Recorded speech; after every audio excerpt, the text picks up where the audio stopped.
Good morning and welcome to another episode of Unscripted and Unchained RPG Review. I am DM Bloodworth, and as you can see by the graphics, today I'm going to be doing an introduction and a look at the character generation of MYFAROG 4.0. So if you're familiar with this game, this is mythic fantasy role-playing game. It was first released around 2012 with its first edition, and that edition ran for quite some time, and then a second edition came out, and once again ran for a couple of years, and then finally, just this past year, 3.0 was released.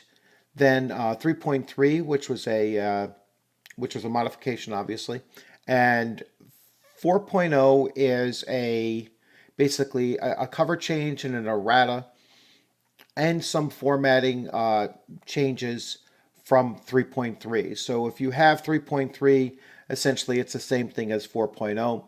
4.0, which you see here on the screen, is just some corrections. I want to talk a little bit about the difference between changes between one edition and the next, and an evolution. MYFAROG has certainly gone through, I believe, an evolution, and how that's different than a change is that it has progressively gotten better, especially in the way that the book is laid out and the sections. And when I go to the table of contents, I'll show you what I'm talking about. But it has certainly evolved and become a much easier system to use. In some cases, it just makes more sense. And in particular, with 3.3 or 4.0 here, there was an issue with higher level characters that that some of us discovered with 2.7 and even to a certain extent with 3.0, but certainly with 2.7, we noticed a power creep that took place where characters became almost unstoppable. So very difficult to hit them, and so it just made it where for a Mythmaster, which is this game's term for a game master, for a Mythmaster, it became very difficult to write adventures for these characters, especially if you had more than one in the group that was kind of built the same way. So a lot of changes here in the combat system that when I get to that video, which will be video number 2, I will spend a lot of time and go in depth into the combat system and talk specifically about the changes that occurred, and possibly even throw a playtest video within that video so that you can see the difference firsthand. So I will be looking for a player to run through a couple combat scenarios when we get in time for that video there. So as I just mentioned, this will be a multi-part series for this game system. So the first is obviously introduction and character creation. The second will be combat.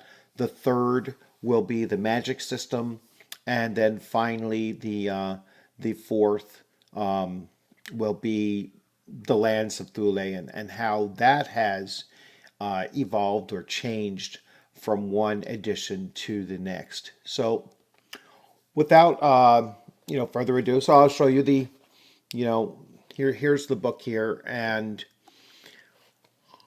on Amazon, $9 for a 218, let's say 217 page RPG, fully contained here. So you have your rules, you have your setting, you have your monster manual, all in one volume for, like I said, $9 and change. So you really cannot beat that. The quality of the book as well, as it's on print on demand, so it'll ship to you from a locally. This one came from Middletown, Delaware. I live in New York, and it came fairly quickly too. So Amazon is pretty fast with things that run through Amazon Prime. So definitely a great buy. Now, I received several copies of this from Varg, and he was concerned that there might be in one of the copies there might be a typo or a mistake, and the newer version obviously does not have that mistake. So the mistake I'm actually talking about, let me turn to my tab here, is if you turn to page 160, if you have this already, and you look at halflings, halflings have a special ability of night vision. In the mistake copy, which is going to sit on my shelf and not be used, in the mistake copy it says Etnize. So Etnize is the dark vision that that ogres and trolls and such use, whereas and Ettins obviously, and night vision is what elves and other fey creatures actually use as well. So it's just a little change there in the terminology. So if you have the one that says night vision, that is the most updated version of it. If you have the one that says Etnize, I'd hold on to that, because a lot of times mistake copies end up being more valuable in the future. So I do not have a PDF. There are no PDFs for MYFAROG game systems. So what I will do is I will do a flip through just through the opening section, and then just make some comments as we go through that. And I am going to switch to this view now. So I can't always get everything in line here, so just bear with me. I'll try to read through and discuss most of it as best I can, and show you what I can as we go through it. So here we have the acknowledgments. So the artwork, especially the cover art, I just wanted to point out was by Theodore Severin Kittelson. All right, and he's done some of the others as well, but I mean, this cover art is just absolutely gorgeous. The inspirations, inspirational RPGs for the MYFAROG system is Advanced Dungeons and Dragons First Edition, Call of Cthulhu First and Seventh Edition, Dungeons and Dragons BX, Dungeons and Dragons Rules Cyclopedia, Hornmaster, Middle Earth Role-Playing, Rolemaster, RuneQuest, Stalker, which is a sci-fi role-playing game. Even though he mentions AD&D First Edition and Dungeons and Dragons, BX, edition, the Basic Edition, there's a lot of Rolemaster here. All right, there's a lot of Middle Earth role-playing here. And that is the true framework, I believe, of this system, because this system, even though it does have some elements that you could see are Dungeons and Dragons inspired, the mechanics are closer to that of Rolemaster. So that being said, we'll move on to the table of contents. And as I mentioned earlier, the table of contents just makes much more sense. All right, everything is broken down, and this might seem like it's duh, that's what they're supposed to do. In the earlier editions, especially the first edition, I mean that was Varg's first role playing game to be produced in print, and so there's a bit of a learning curve in formatting these things and putting them together, and the evolution of his organizing a game with this much depth, is clearly visible, going from first edition to fourth. But now you have your character creation, and your character creation runs basically from page 7 up to through, I guess, page 50, 52. So go all the way through, and that is the whole section of the book that you really need to deal with in creating a new character. Then I'll spend time with combat later on in the next video, and then we'll focus on skills and powers. But the powers, such as magic power, I'm going to deal in a whole separate video. Then we have the lands of Thule, and describes the geography, the climate, the culture, and such. So everything that you need there. Then the creatures and the phenomena of Thule, from normal animals all the way up through Ettins and other mythical creatures and such, all through that section. Then a section on deities, and then finally the appendices, including the high festivals, which I tend to focus on quite a bit. So I'll talk about those when if I do a video on writing for this system, writing adventures for this system. So the game mechanics and rules, Varg has done a change with this. He has switched from 3d6 being used throughout the game, not just attribute rolling, but also for skill checks. And he replaced the 3d6 for skill checks with the d20. Now, I understand, and I'm not a mathematician, but I understand that even though the average is still 10.5, whether you're rolling a d20 or you're rolling 3d6, the thing is, over a span of multiple rolls, 3d6s are going to produce more higher numbers and lower numbers, and kind of throw that bell curve off a little bit. Whereas a d20, because you're only rolling one die, it tends to stay in that mid-range a little bit more often. Now, I think it's probably very, very slight difference, but this is a d20 system now, and so that kind of brings it more forward with more modern gaming. And when I say modern gaming, I mean something that is more late 80s and moving forward. So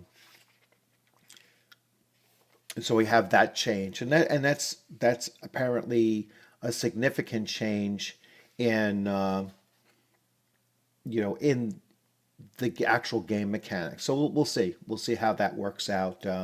I was actually using, when I was playing and running games for this, I was actually using the D20 for attack rolls anyway, rather than the 3d6. So, but I left my players. I let them choose between the two. So character generation and development. So unique to this game is Hamingja, which I think I'm pronouncing that right. I'm not sure. I'm sure somebody will come in and I have been corrected on it before, and I just don't remember. Then you have your racial background, your birth date, your attributes, your special abilities and restrictions, age, talents, flaws, character roles, gear, experience points, and calculations, and your character name. So there is a European mythical a belief system that's built into here, or European tradition, I should say, of the concept of reincarnation. And what MYFAROG looks to do is it looks to take that and it looks to build into it kind of an honor system. And your characters will start with Hamingja points based on their actions in a previous life. Now, if you're creating a character brand new, they're going to start with 3 of these points. And so I'll just read it to you. So Hamingja mechanics have been introduced to MYFAROG to inspire players to do good and to cultivate the noble hero in themselves, both when they take the role of the character in Thule and hopefully also in real life. There is a native European tradition aspect to it, as it is very much what our forebears believed, that the Hamingja was linked to you and that it would follow you through the ages. That is what it means in the first place. Hamingja from Hamingja, to walk in shapes. You walk in different shapes, in different bodies, and change body when it dies, to be reincarnated in a new one. Your luck remains, your honor remains. So one thing I like about this is that it really does strongly encourage the playing of your characters, to play your characters in a heroic and noble fashion. Whereas other games really don't like limit that, and this doesn't really limit you to doing that. It just makes the benefits of doing that much higher than not playing your character that way. So,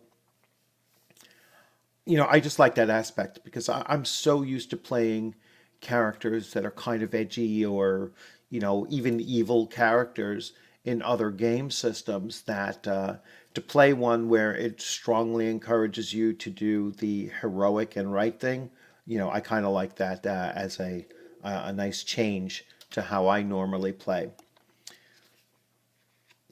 Your characters will accumulate these points as they're adventuring.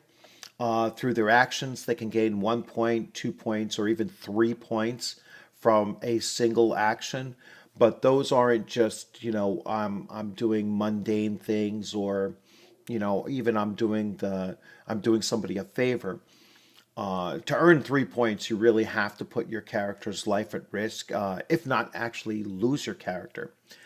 But if you lose your character, let's say your character is second level, and he or she sacrifices themselves for the rest of the party.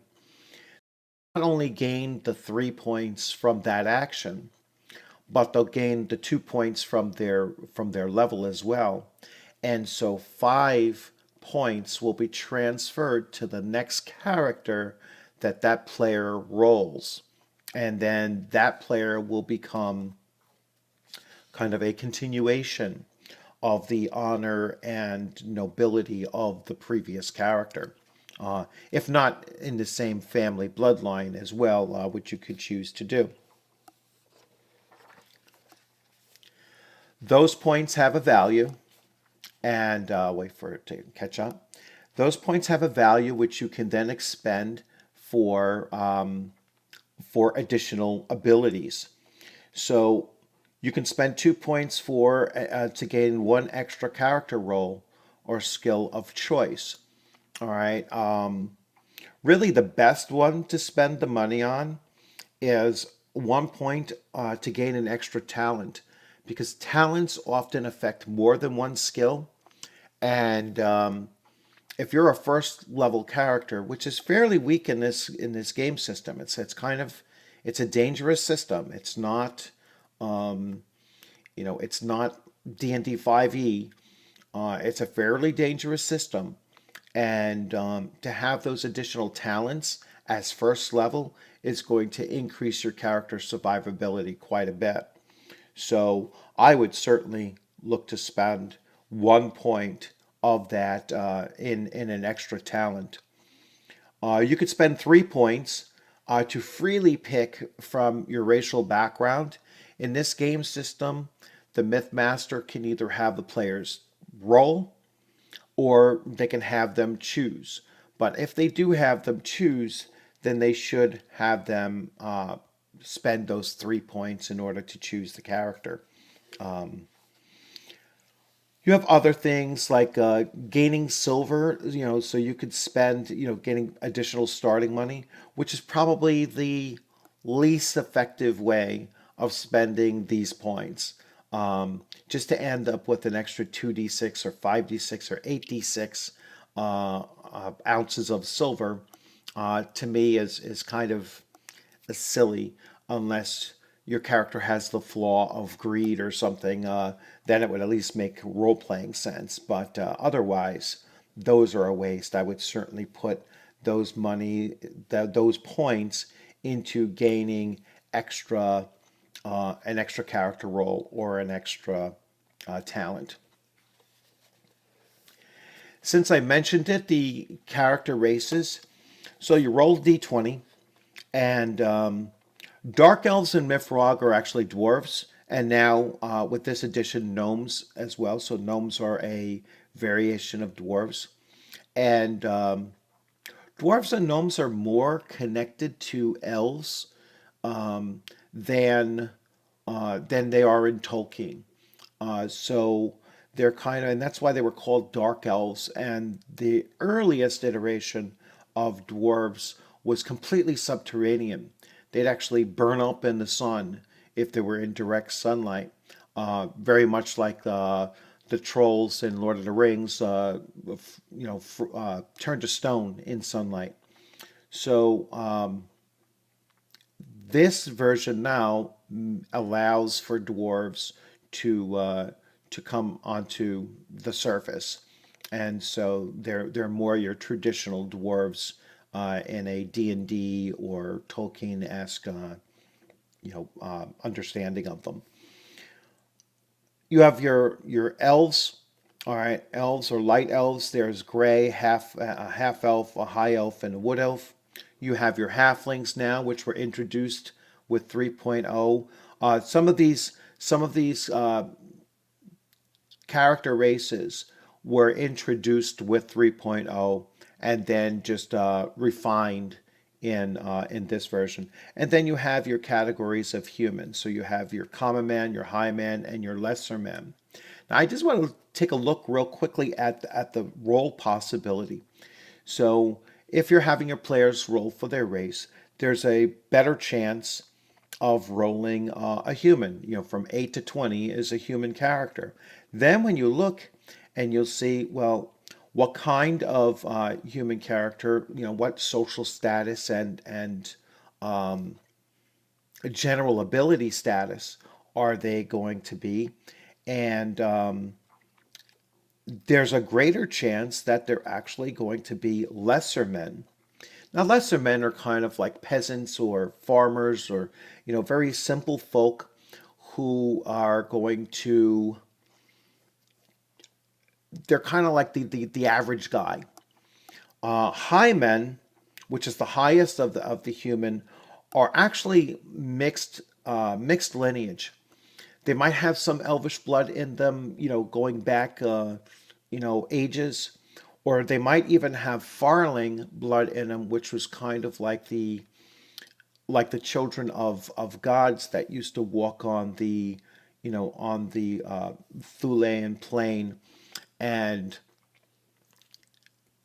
when they intermixed with humans, they continue to spread that higher level of attributes and such, and so they're very rare.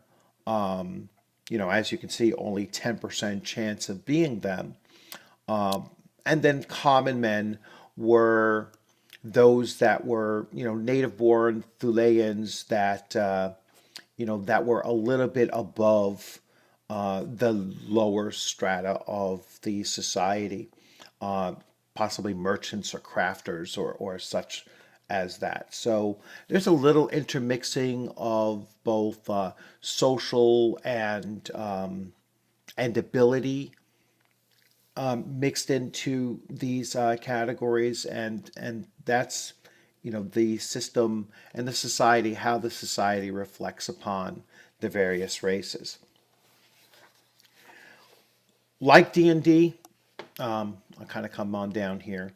Like D&D, the non-human races so elves, halflings, and dwarves and gnomes, they are also character class. So old school D&D, races class, and the same here. Humans are the only race that can choose from a variety of different class archetypes, and I'll talk about those as well. Your character's birth date and the actual season that your character is born on does impact their attributes. And so if they're born in the wintertime, they'll have a +1 intelligence. In the spring, a +1 to strength, +1 to will for summer, +1 to constitution for autumn, and a +1 to charisma if they were born on New Year's Day. All right, and then you'll see what actual month they were born on when you roll that. So let's say you rolled here, D20, and you got winter. Then you would come to the winter chart, which is down here. I don't think you can quite get it. But there are 4 winter months, and you would roll a d6 and determine which winter month you were born on. Then, if you happen to be born on the same day as a deity, you will pick up an additional talent known as marked, and that will give you a benefit if you were born on that particular day and you end up with the marked talent. And I'll explain that a little bit later when I do get to talents. You roll your attribute scores, and you could use a variety of systems. This system here has you rolling 3d6 twice for each attribute, and then you take the largest of the two. So you're rolling 6 dice. You're taking a set of 3 and a set of 3, and then you're picking out the largest, and that becomes the stat for that particular attribute. So whether you're rolling in order or not doesn't make much matter. The Mythmaster can decide, hey, you make these 6 rolls separately, and then you can apply them to the attribute, or they can have you roll them in order. It's really up to the Mythmaster and the players. What the players and the Mythmaster decide is the system that they're going to use. There are attribute modifiers, and attribute modifiers do exist for male and female. So I know that's a controversial thing today, where a lot of people say, hey, why is a female character less strength than a male character? So if you see here, common man, a female will get a +2 to charisma and a -2 to strength and a -1 to their size. It's just basically saying that women are physically a little bit weaker and physically smaller than the average man. D&D, AT&D First Edition did the same thing, or very similar, having size differences and strength differences and such. It's not even something that you don't find in scientific knowledge, that men are something like 40% stronger upper body strength than females are. I would probably give women a constitution bonus in some of these circumstances, but that's just a thing that I think about, that I believe women are probably physically tougher, especially for pain threshold, than men are. But that's just me. So you have dwarves, gnomes, halflings. Humans do not have any special abilities or restrictions based on their race, and then light elves. And so they can they all have night vision. Dwarves can learn dwarven spells. Halflings don't have spells. Elves can learn their own spells. Gnomes can learn their own spells. So only halflings have no spell ability. directly related to their race. And those spells are unique to their races as well. So you can tell the difference between a dwarven spell and an elvish spell. And so that's something that I you know, really enjoy. The races also get bonuses to the various skills that they can have. So dwarves get a +2 to crafting, a +4 to fortitude, a +1 to mechanics, a +1 to lore, a +2 to stamina, and a -5 to swimming. They have a natural built-in flaw of being fearful of open water. Whereas, let's say halflings have a +7 to fortitude. All right, so they are very hardy when it comes to that, and fortitude is also mental fortitude as well. So they're mentally hardy as well. They get a +1 to missile, +1 to perception, +3 to stealth, and a -4 for swimming. So again, not they do carry that phobia level 1 for fear of open water. That's built into their class. And then humans, as you can see, have no adjustments whatsoever to their skills. They also have adjustments down here, and you can barely see it. These are their saving throws for different conditions. So you have heat, cold, disease, and poison. And so each of the races has a modifier to heat, cold, disease, and poison as well. And obviously humans have no modifier to that whatsoever. Age of characters. So the starting age, your character will start with a, at the earliest age that they can. So the youngest is lesser men at 14, and the oldest is most likely any of these elf races where they start at 28. Their maximum is based on their constitution score times a factor. So high elves, or half elves, I should say, because they are half human, their constitution times 50.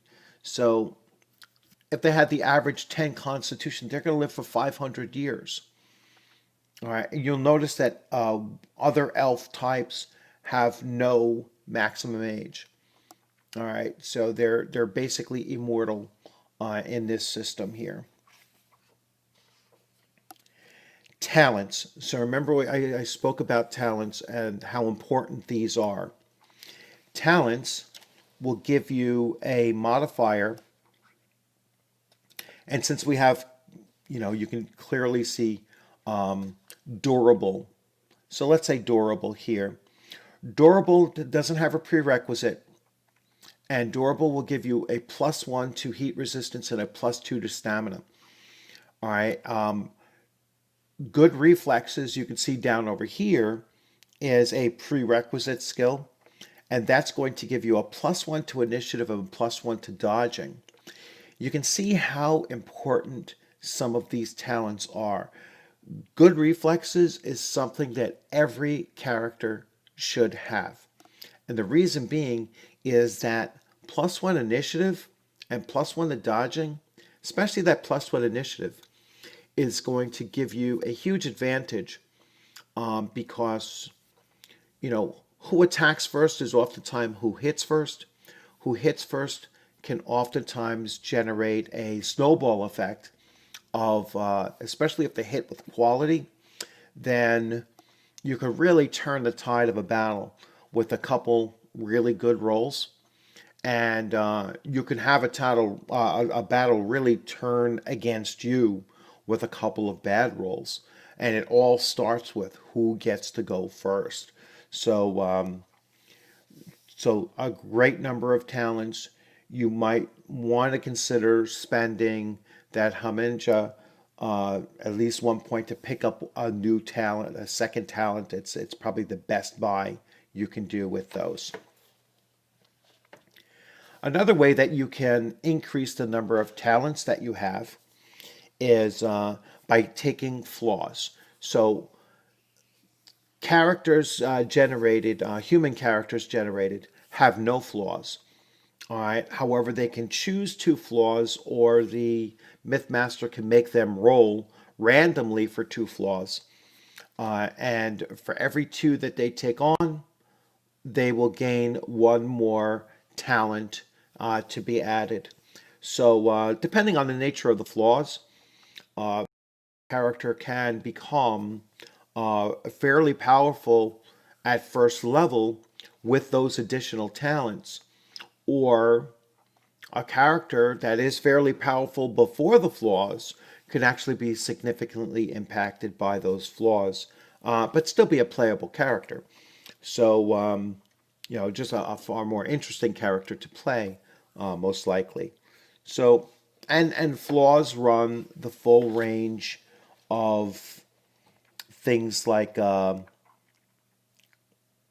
know, alcoholism, or being annoying, having bad luck, being cowardly, delusional, depressed, fearful, having specific enemies that that are looking to hurt your character. You can have certain dislikes and so on. There are a number of there's over 100 categories of flaws. All right, so you roll a D100. I don't know exactly how many flaws there are. I never sat there and counted the number up. And like I said, some of them are kind of significant. Character roles are their word for is the word for classes. So these are the human character roles. So they could be bards, civilians, rangers, sorcerers, stalkers, tricksters, and warriors. They have a prerequisite for ability scores, and in some cases, they have a prerequisite for where how they were born. So they could be you have to be a highman or a high elf, a half elf, in order to be a bard. You have to be a highman or a half elf in order to be a ranger. All right, and same with a sorcerer. So sorcerers also need the marked talent. So if you wanted to play a sorcerer, you'd have to make sure that the trait that you pick in the beginning is a marked talent. Now, if you earn that because of your birth date, that's a freebie. And so, really quite a significant advantage to being born on the same day as a deity's birthday. Dwarf talents are listed here, and talents are broken down by the level that the character is at. So at first level, they have those. Then you typically around fourth level, they gain some additional talents, and then eighth level, some more additional talents. The highest up here you can see for bards. Bards have talents ranging from first level, eighth level, and 12th level. All right, so all the way up to 12th level, they're still picking up additional talents.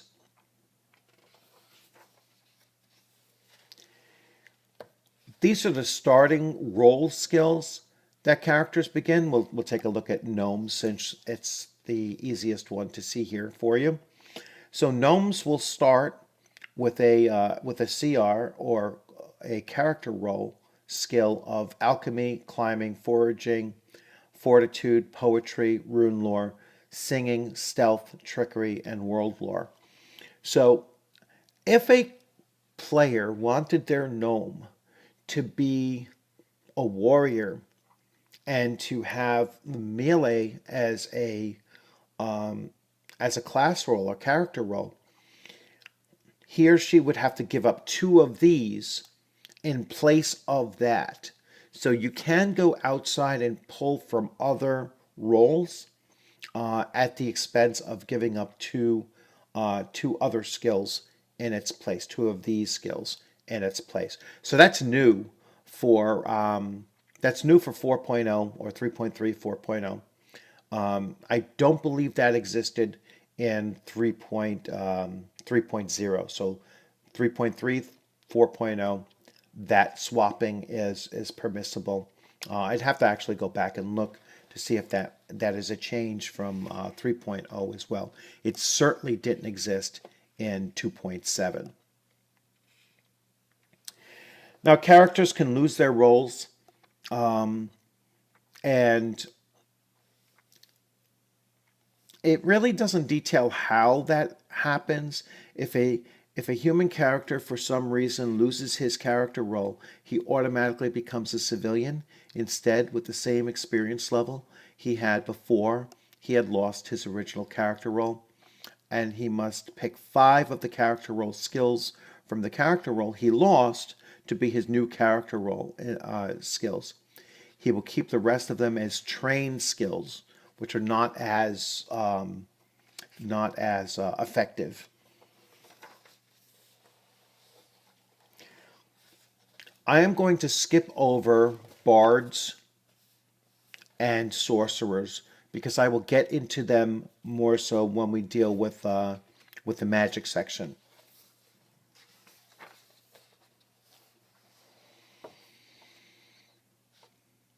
Experience points. So by default, characters begin with at level 1 with 0 experience points. He or she gains 50 XP for every spell he casts, 50 XP for every day he spends traveling, 50 XP for each time he participates in a high festival. And so there's a lot of point grinding here where you have to keep track of, well, you did this, you did that. I tend to do experience points based on having completed scenes in an adventure rather than these very specific things. Unless I made these like tasks and said, well, participation in a high festival is the task that your character is doing. And so by successfully completing it, they would gain experience points for that. But I would actually give a lot higher than 50, and because that is the objective of the adventure, and you don't get down into this kind of real numbers crunching or adding 50 for every day that the character travels. Maybe if there was an encounter during that particular leg of travel, then that would be the inclusion of it.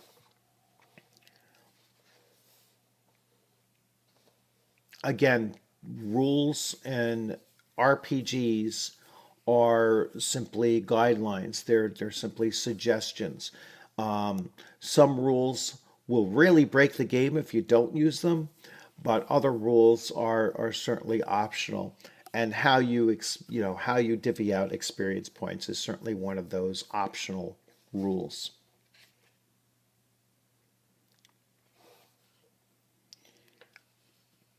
So hit points here, hit point modifiers. Every class and or race has hit point modifiers. So for every level, a dwarf gains 3 hit points.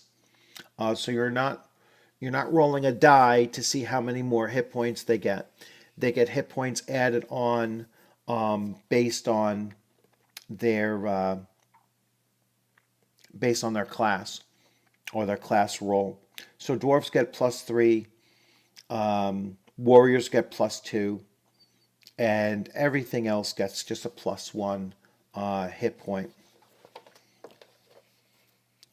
And we'll talk more about hit points later on when we get to the combat rules.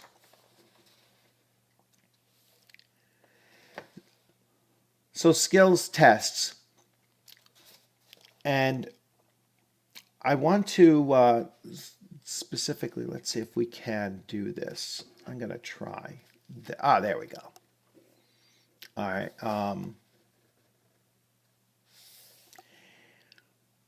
Remember, you're going to roll a d20 now, and a task is decided by the Mythmaster to be, what level of task it is. It could be routine, which really doesn't require a roll, but if you wanted to roll, they need a 7 or less. A 7 or less is still within the range of barely completing that task. Anything higher than a 7 is a success. Generally, you don't have to have them roll for routine tasks. But an easy task, as you can see, is an 8. Okay, the DD range, anything from 8 to 11 could still be marked as easy. The base is 8. So if the character is rolling, or the player is rolling a d20, and they roll let's say they roll a 14. All right, so that is 6 above what was needed, all right, for that particular task. So you go up here and you'll see anything greater than a 5 is a critical success. So unlike other game systems where you only get a critical on a roll of a 20, here you can get a critical success or a critical failure for being significantly above the target roll or significantly below target roll. So it's not just a 1 is a fumble and a 20 is a failure. I mean a success, a critical success. The range is going to be based on what the task level is, and then how well you rolled against that task level. And that applies to combat as well. And the quality of your hits is going to modify the damage that your character does. And again, in the combat section, I will go over that in greater detail.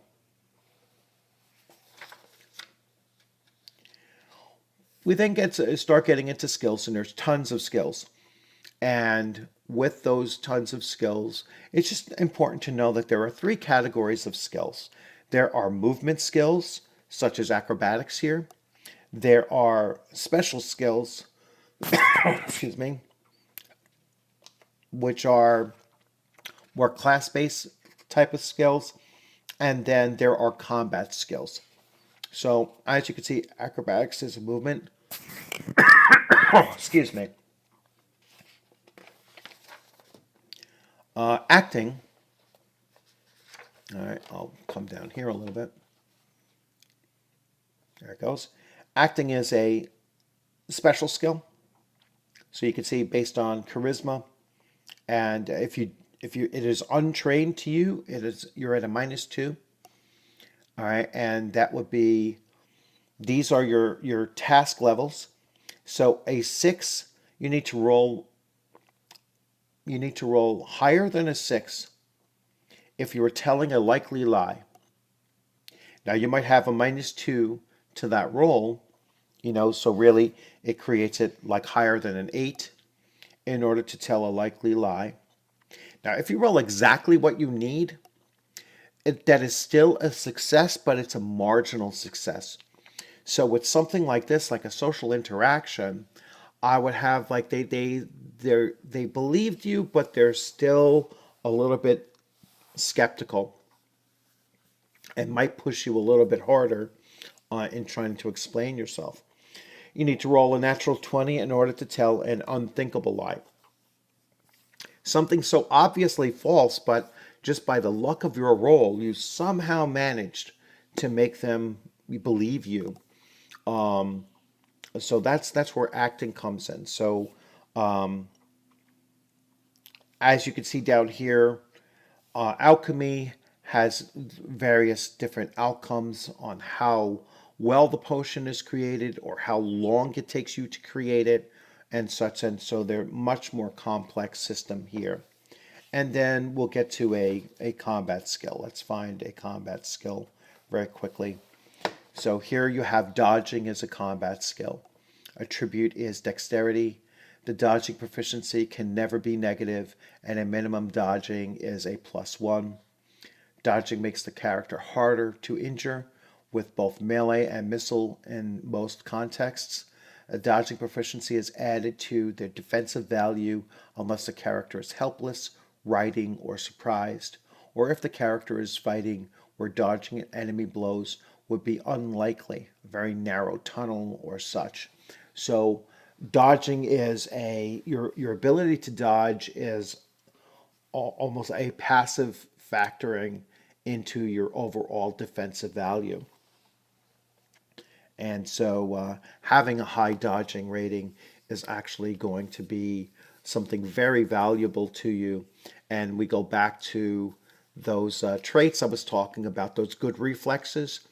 Now you can see you not only get an initiative bonus, but you'll also get an additional +1 to your dodging as well.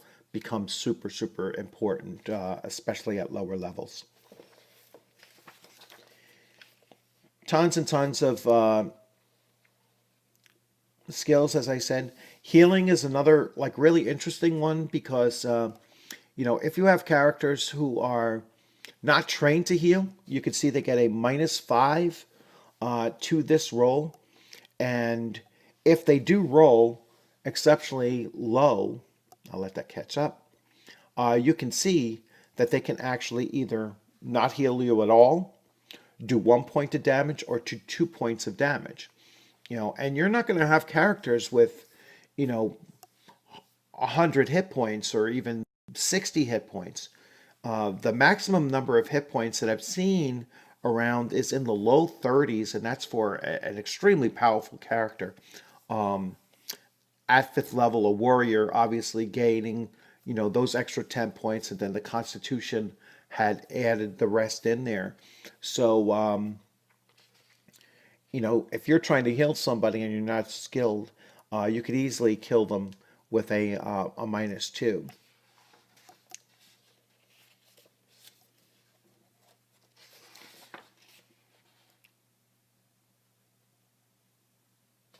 Yeah, we're still into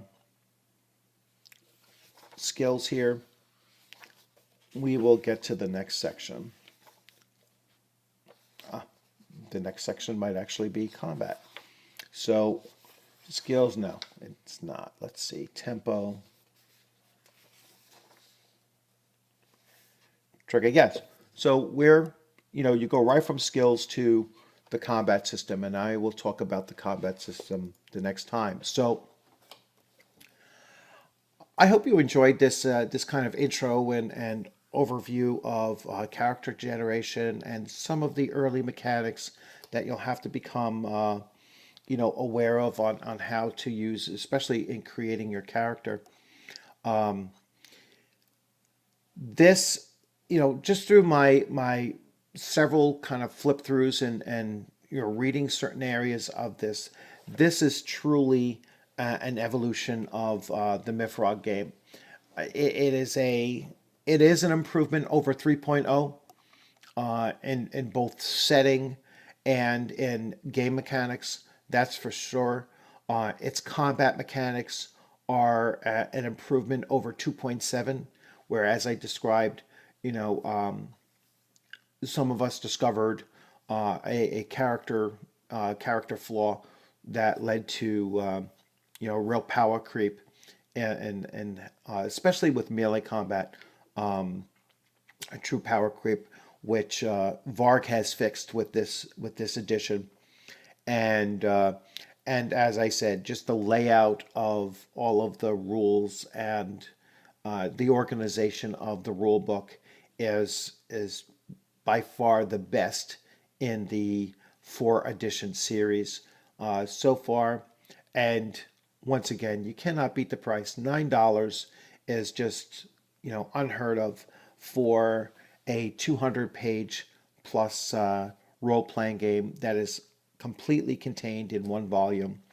And so I highly recommend the game. My channel is very close to hitting 1,000 subscribers. And once it does hit 1,000 subscribers, I was going to give away, and still am, a Survive This Fantasy RPG, the soft cover of vouchers. So that means that you'll get a voucher and you can earn, you'll only spend $10 with that voucher to get a $30 book.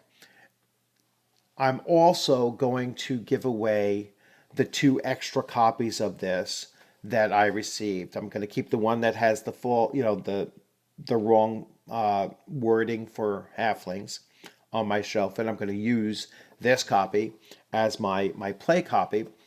So that gives me 2 other extra copies, and I'm going to do a giveaway on those.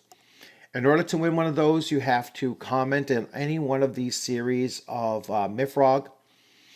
You have to be subscribed to the channel, and you have to be a participant in the MYFAROG community over on Facebook, and someone that I trust will actually play this game and thoroughly enjoy using this edition of the book. I also have my 3.3, and I have an extra 3.0 that I might actually throw into that giveaway as well. So because I just have extra books, so I don't really need them. Once again, thanks for joining. If you like this video, please give it a thumbs up. If you want to leave a comment, please feel free to leave your comments. If you haven't subscribed, consider subscribing.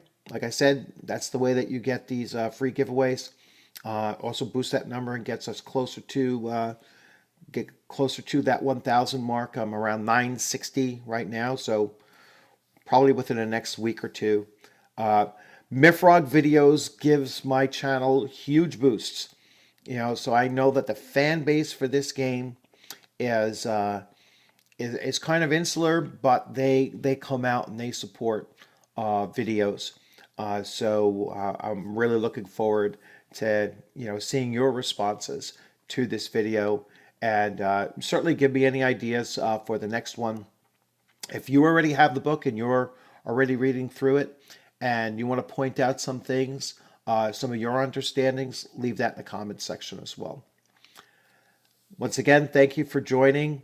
I will be looking for some players to test out the combat system, so you can reach out to me on Facebook, Edward James Bloodworth, or or just leave a comment here, and I'll get in touch with you if you're looking to participate in that, so that we could do some videoed play testing of the combat system, and we'll do 2.7 and then 4.0, same characters, same setups, just different game mechanics, and see how it really does work out. So once again, thanks for joining. I look forward to seeing you on the gaming screen sometime soon. You'll have a great rest of the day. Take care.